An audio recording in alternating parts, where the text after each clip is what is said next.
Hello everyone and welcome to a new episode of the Theobamashow. If stars are meant to shine, so are teachers. Even more, teachers are meant to inspire the world on a daily basis. And today, on the new episode of the Theobamashow, we have a special guest, an inspiring teacher, a very committed teacher in the framework of teaching and learning English in Senegal. Together, let's welcome our guest today, Mariama ndong. Mariama on stage.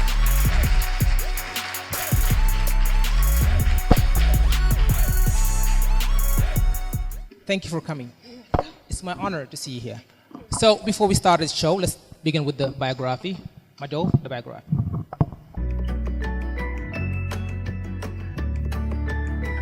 Mariama ndong is an educator with 8 years of experience teaching English and working on initiatives that aim to promote education at the schools where she has taught, as well as at her home island of Ngajor. For her education, she graduated top of her class with her BA in English in 2010 before joining FASTEF Teacher Training School. She also holds a master's degree in African and Post-Colonial Studies. She is also an alumna of the Mandela Washington Fellowship for Young African Leaders, a program that enabled her to go through a 7-week training in leadership and public management in the U.S. Formerly very active in the Association of Students from Saloum Islands, where she was the president of the Female Committee, Mariama is now an active member of 2 associations, the local association of her home village, where she deals with administrative and educational affairs, and the professional platform of Teachers of English in Senegal, ATAS, where she is the Secretary General of the Dakar branch and the Secretary of the Ad Hoc Scientific Committee of ATAS National. She is passionate about education, women's issues, and local development.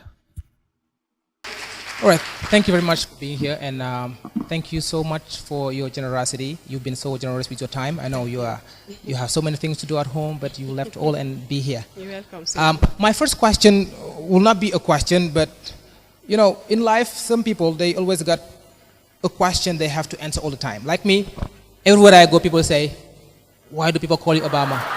So what is your daily question?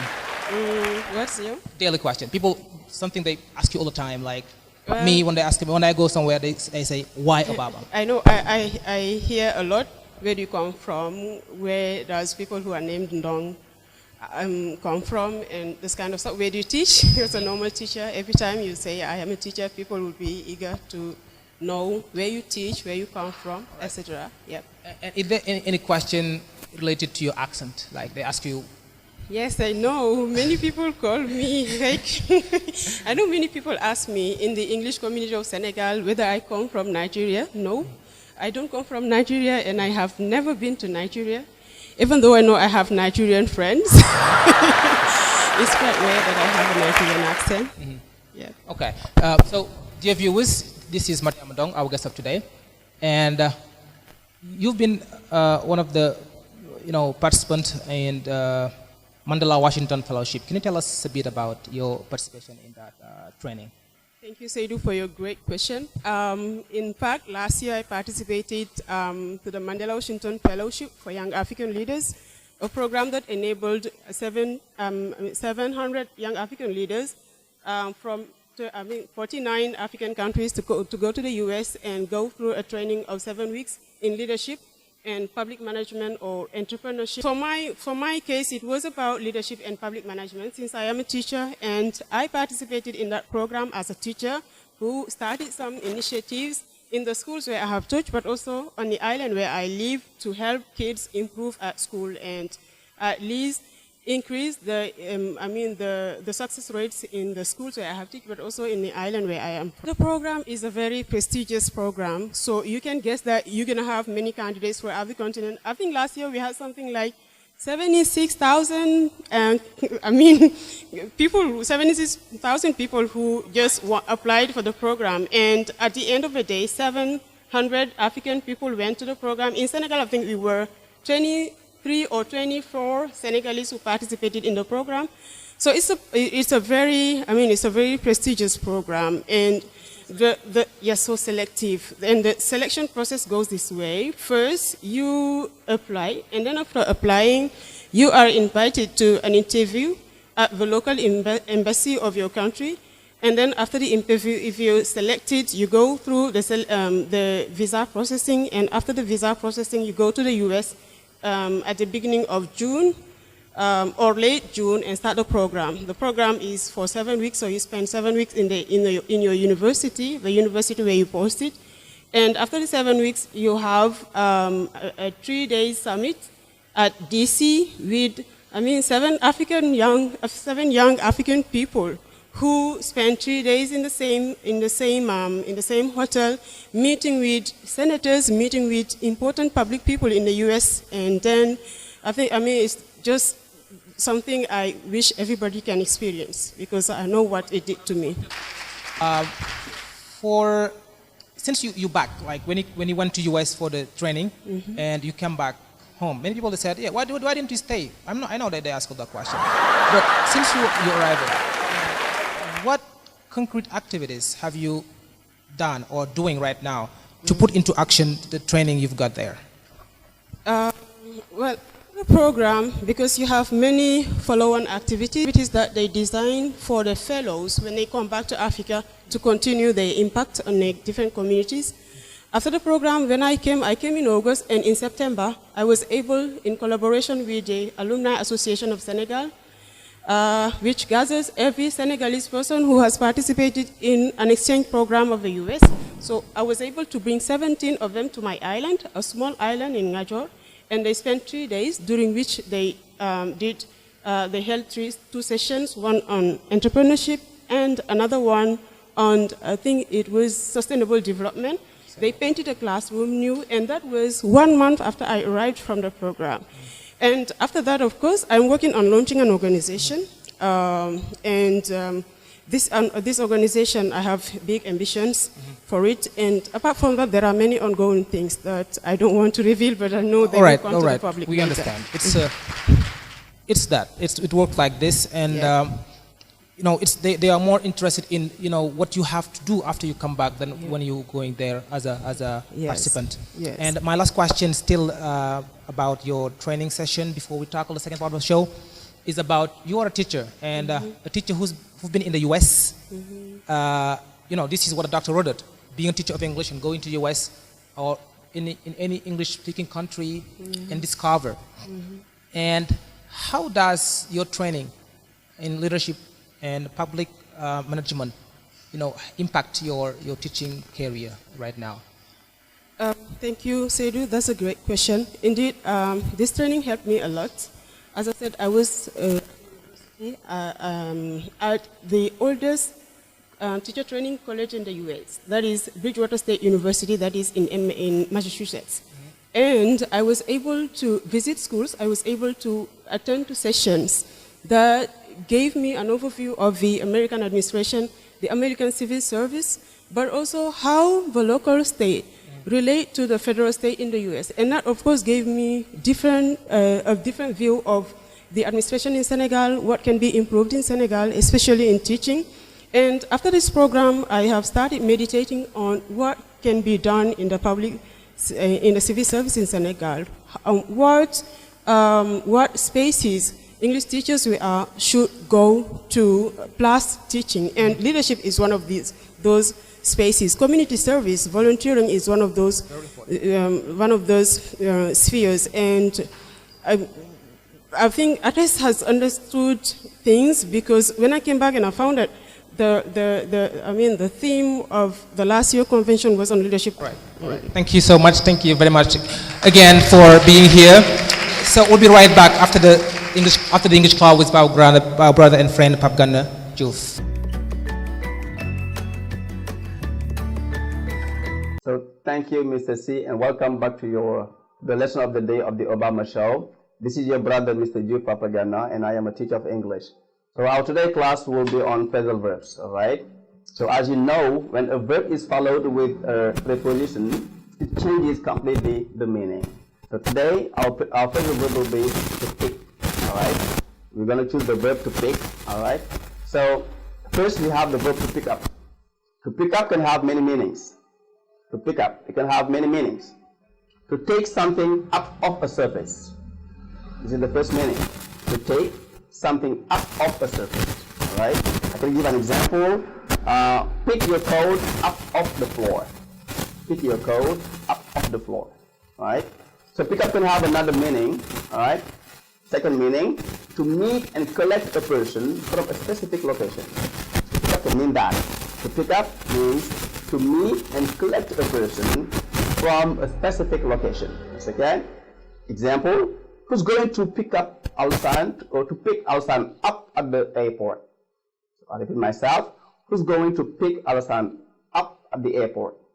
So the third meaning from pick up, from the verb pick up, is to buy something. Example, Mustafa Sow always picks some milk on the way home. I repeat myself. Mustafa Sow always picks some milk on the way home. All right. This is another phrasal verb that I want you to discover with me. To pick out. Pick out. Pick out can mean to select or to choose. All right. Amy picked out a shirt and brought it to the dressing room. It's an example. Amy picked out a shirt and brought it to the dressing room. That's okay? So there is another meaning of pick out. It is to separate from. To pick out can mean to separate from. When the kids break a glass, mom asks them to pick all the glass out of the carpet. This is what to separate from. Okay? When kids break a glass, mom always asks them to pick all the glass out of the carpet. That's okay? There's another expression, another phrasal verb that I want to discover with me. To pick over. To pick over means to take the best of something and leave what is not so good. That's okay? To take the best of something and leave what is not so good. Example, the shirts have been on sale so long that they've really been picked over. There's another expression that another phrasal verb that I want you to discover with me. This time it is to pick up on. At first I'll talk about pick up, but this time it's pick up on. Pick up on means to understand something, especially something that isn't intended to be understood. Alright? To understand something, especially something that isn't intended to be understood. Example, Mr. C and Mr. Ban spoke Pular in front of me, so I didn't pick up on what they were talking about. Alright? Mr. C and Mr. Ban spoke in Pular in front of me, so that I didn't pick up on what they were talking about. That's it. Hey guys, this is the end of the lesson, of our today's lesson. So see you next time with another lesson. Thank you and bye.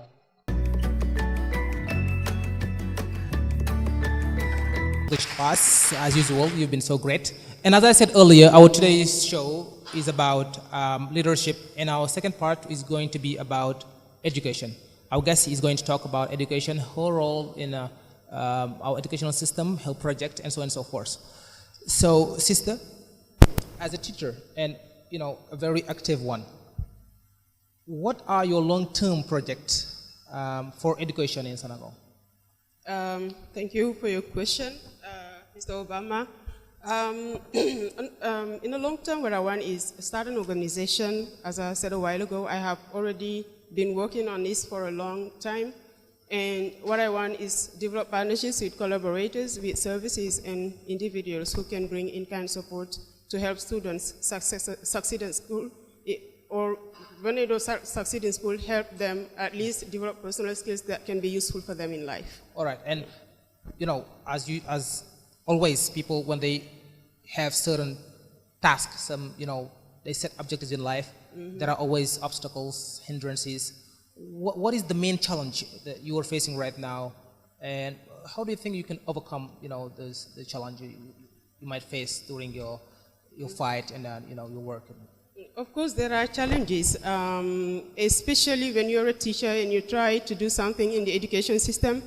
On the administrative standpoint, for example, sometimes you need to go through processes because you need the approval of the administration and so on, and it takes time. Another challenge can be on financial standpoint.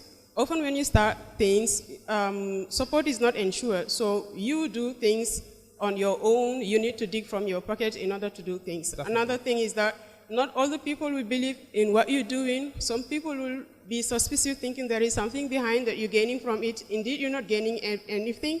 You're just doing something that matters for you. You're just doing something with the satisfaction of having, emotional satisfaction from it. And for me, the emotional satisfaction I gain from my actions is worth millions, right? And when you see what's happening in Senegal right now, all the time, they say, teachers, what they are interested in is just money. They get their salary and the rest is not important.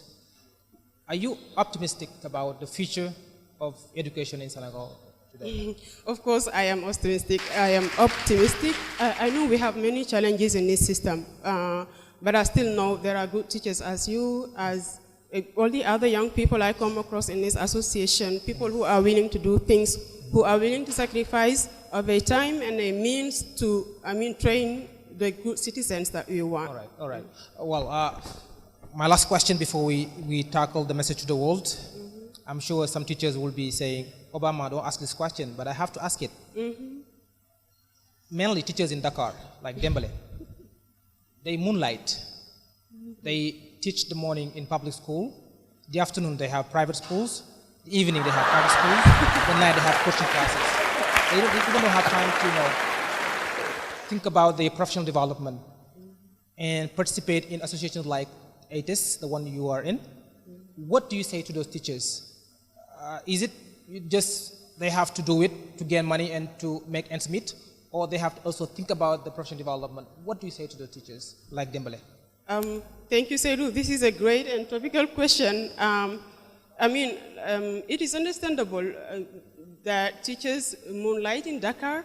Life in Dakar is expensive, and moonlighting is an opportunity too to make ends meet, as you said. But professional development is equally important, and people in Senegal, English teachers in Senegal, are lucky to have an association like ATES. And I think it is good that each teacher also think about their professional development and come and ATES things, en masse.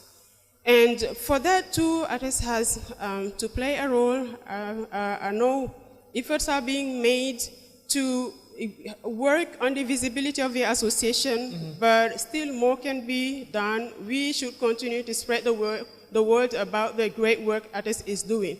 And teachers too should know that ATES brings about so many opportunities, like, parallelly to moonlighting. Personally, I often measure the tremendous positive impact going to ATES and participating in the activities has brought me in terms of networking, in terms of, professional development, in terms of only human relationships. And I think that is something we really should, fight to have. That really should, push out to go to the activities of the association. Okay, so, and you are a member of ATES, the national board. You are in the national board. What's your role in the national board? Well, I am not really in the national board. I am in the scientific board. Okay. The scientific committee. And the scientific committee is not a committee in the board. This is an ad hoc committee. That means every time there is an important event of ATES, like the ELD, like the convention, the national convention, like the national seminar. So every time there is that, the scientific committee meets to prepare the event beforehand, and this is where I am. But I am the Secretary General of ATES Dakar. Yes. Okay, and my brother Dembele is the Vice President. I agree, by the way. Yeah. Thank you very much, our viewers. This is Mariama ndong, a very active teacher, committed and very dynamic. She was here today to share her experience in her participation in the Mandela Washington Fellowship and to talk about education in general. As a successful teacher, as a committed teacher, as an active teacher, it's our honor to welcome her on our stage today and listen to her for the message to the world. What message would you send to the world today to inspire? Because people need to get inspiration from you, as you've been a very successful teacher and very dynamic as well. What do you say to people watching today to get inspiration from you, to be better teachers, better students, better mothers, better all in their life?